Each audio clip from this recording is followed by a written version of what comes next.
Howdy folks, this is Meandering Mike in the Man Cave of Madness, and what you see here are 12 games for my 10-game challenge for the War Room 2025. What? 12, you say? Why is that? Put this down here instead of holding it up steady. Well, there are some rule changes this year, and that's why my last video on this was my near final preliminary list. I knew there's going to be some changes. I didn't know what was coming. But this year, you can have 12 games on your list. Basically, you have 10 games and 2 alternates or substitutes. The simple way to think about it is you have to complete 10 games out of 12.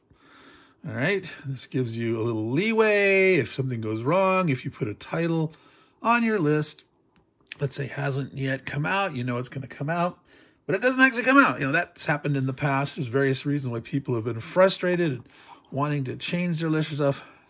They decided to let you have 12 games on the list, representing 10 games plus 2 alternates, basically. So the 9 games that I covered previously are not changed. I actually did not. I was figuring probably one of them I might change or something. So I'm going to quickly go over those and then talk about the new additions to this here. Now, I'm going to be zooming in a bit so you can see and read some of these titles better. Trying to get these all in from a distance makes it so that some of them are impossible to read. I mean, can you read that from here? So that is Battle for Germany from Strategy and Tactics magazine. And can you read that here? Walking a Bloody Path, Battle of Fallen Timbers, 1794. So we'll be doing a little bit of zooming in like that. All right. So first of all, the polls on my channel before we had 4 polls, and those are all good and done. Some of these are easy to see here. There's Rostov 41, Race to the Dawn. That's from MMP. That was the winner from the MMP World War II Standard Combat Series poll. All right. You actually cannot see. There we go. It says just a Race to the Dawn there. All right. So we have that. Another poll winner is the Ligny, Battle of Ligny, Napoleon's last battles. That was the easternmost battle of the first day. Quatre Bras was to the west of Ligny, and this is Napoleon going up against Blücher. So that was a winner. And then we had, from the World War I poll, Death in the Trenches from Compass Games was big time winner. It sort of blew the others away, having basically 50% of the vote.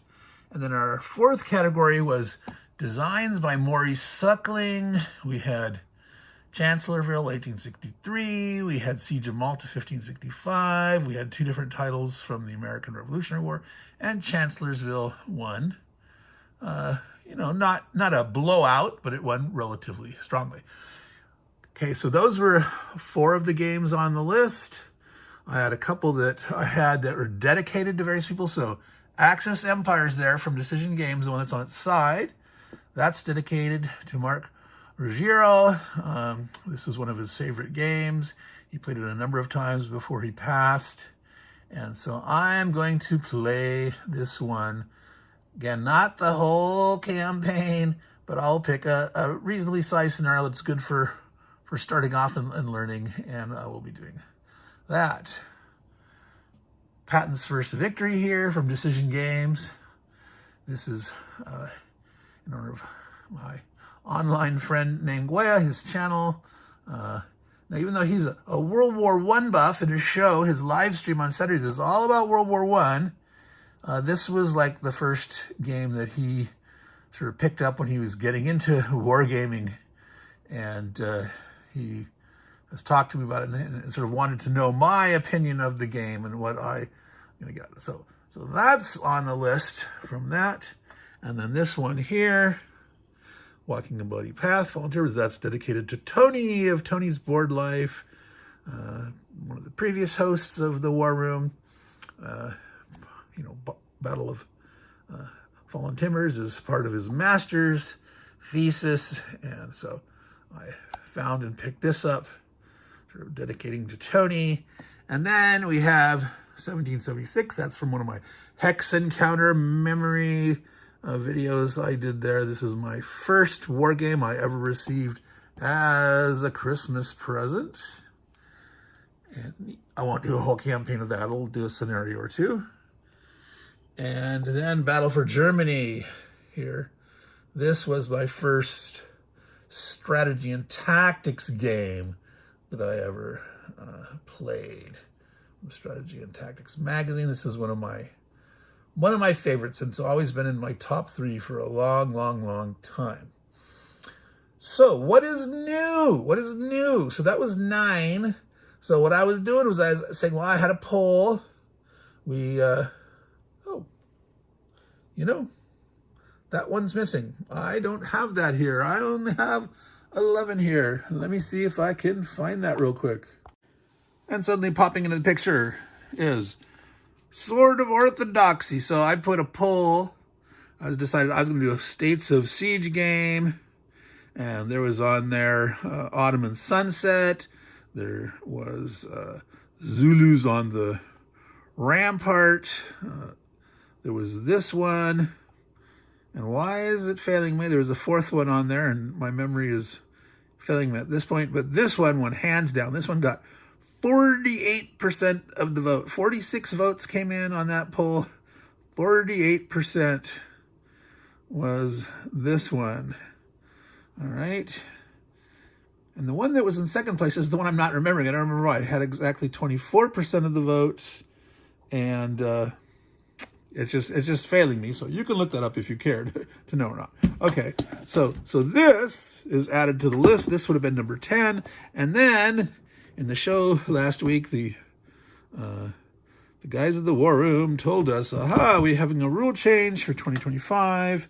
They're adding in the 2 extra titles sort of as substitutes, alternates.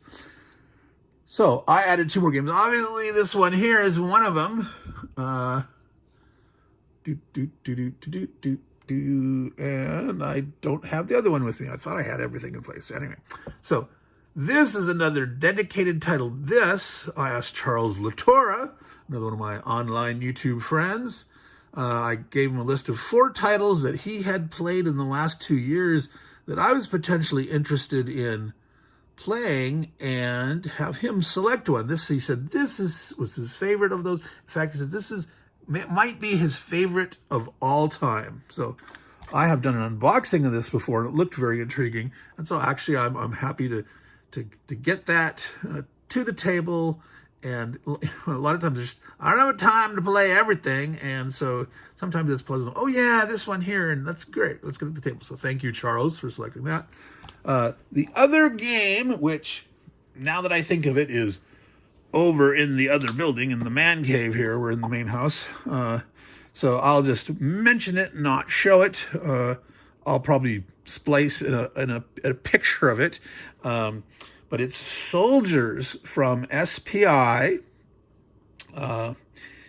This is, was this back in as early as like 1970, 71, 70, somewhere in there, early 70s, I believe. And Soldiers is a tactical combat game of the warfare 1914-15, before things started settling down into trenches.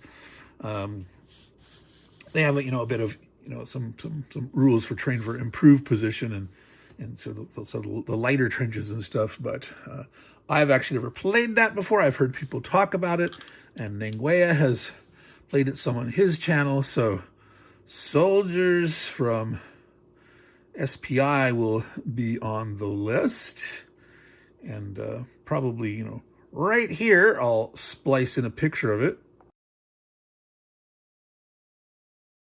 All right, so my plans for the 10 out of 12 games for 2025, these ones here, which is now numbering 11 here in these pictures, and the Soldiers game, which isn't on this table, but you've seen a picture of it.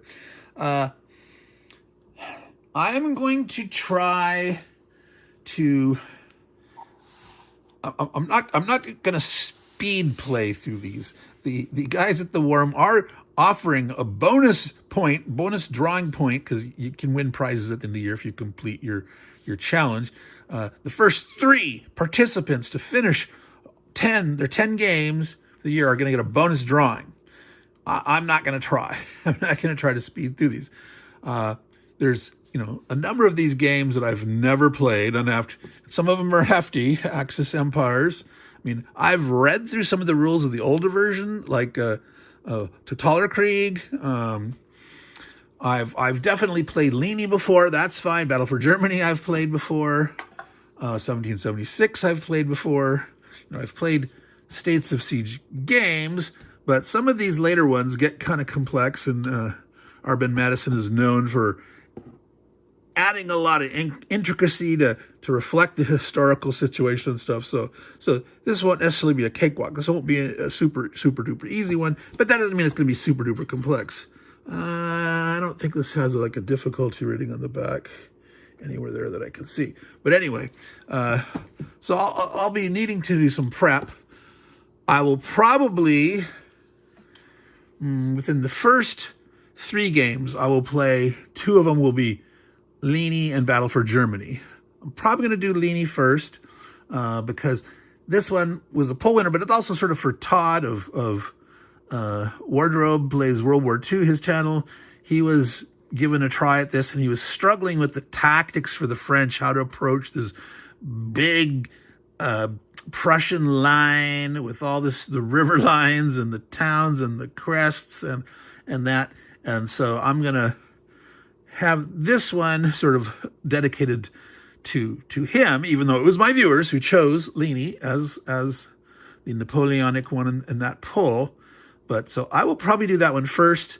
I probably won't do the 2 SPIs right in a row, so I'll do one of these other ones. I'm not sure which yet. Then I'll probably do Battle for Germany. And then after those first 3 games, I will then probably next throw it open to a poll to you viewers, decide like, what'll I do next? And I'll do that like, well, I'll play, 2 or 3 games, and then, give you guys a choice, and then 2 or 3 games, give you guys a choice. So, sort of like that, give it a pacing.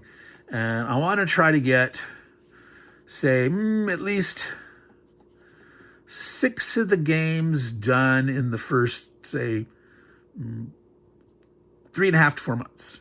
That's my goal. I'm not going to be able to do, say, necessarily, because remember, I usually do a how to play and a playthrough and an after action review.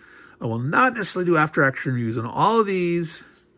I will not do a typical how to play on Ligny, since I've already covered with Quatre Bras the how to play for this system.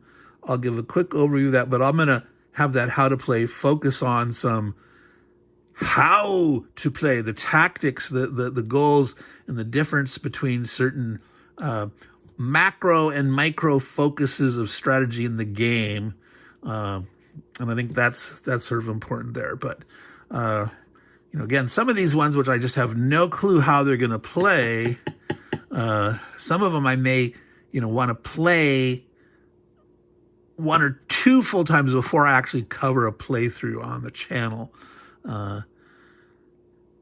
Because, I just feel the viewers are owed a certain amount of expertise and ease if you're doing a playthrough for them, unless it's something that I'm saying, let's learn how to play together. I'm going to bumble through something, and I don't necessarily really want to do that. I might do one of these like that as an experiment. Like, let's learn how to play that. And that might be a live stream. I mean, I've been contemplating doing a live playthrough, and maybe I'll do one of those as a let's bumble through it together. So, don't know. All right. So that's pretty much what I wanted to say about all these things. We got a fair variety of games here now. Again, Soldiers is not on the table, but that gives us 2 World War I games, Death in the Trenches there from Compass and Soldiers from SPI. So there's 1 Compass game. There's 3 SPI games, Soldiers, Battle for Germany, and Napoleon's Last Battle. There's MMP, Rostov, MMP, Swords Over Jerusalem, 1 White Dog game, 1 High Flying Dice game, 2 Decision games, and 1 Avalon Hill. So we got a bit of variety. You know, we got Civil War, we got 2 World War II. As we said, we got 3 World War I, it turned out, with American Revolutionary War, and a little bit after the American Revolutionary War, more events going on in North America. We were going back to the Roman siege of Jerusalem. And then after that, later we've got the Byzantine Empire. That's 421, if you can see that without glare, 421 through 1453. All right. So that's covering a nice time period. So this is a nice selection of games. And so I appreciate the support of people on the channel that gave feedback on the 5 polls that were there. The feedback I got from Nanguea and Charles Latorra, dedicating to those. And then obviously Mark, that's in honor of in his passing. Wardrobe inspired me to want to do this. I put it on the poll, but I was leaving it up to the viewers for them to pick Napoleon one. So good selection. This should be a good year. I will be playing additional games during the year. I will try to get to a few things that I sort of was talking about, having the back of my mind. I'm not committing to them as part of this. I will play a couple non-war games. Sometimes I will, do some guilty pleasure playing and throw in some weird little, Euro types or some tabletop card games or some little cutesy games or something like that. But those will be scheduled in mostly the last half of the year. The first half of the year is going to be concentrated in getting all these guys progress on these. All right. So that's Meandering Mike in the Man Cave of Madness. This is presenting my 10 out of 12 games for the War Room 2025 10-game challenge. 10 out of 12. And here is the 11 of the 12 games with Soldiers being currently missing, which, you'll see there a picture of it blended in. I showed you the one. I'll have it in the outro montage. I'll put a picture of it in there too, and that'll be that. So remember, take care, everyone, and take care of your games. Take care of your games, and they'll take care of you. Ciao, y'all, and have a good 2025.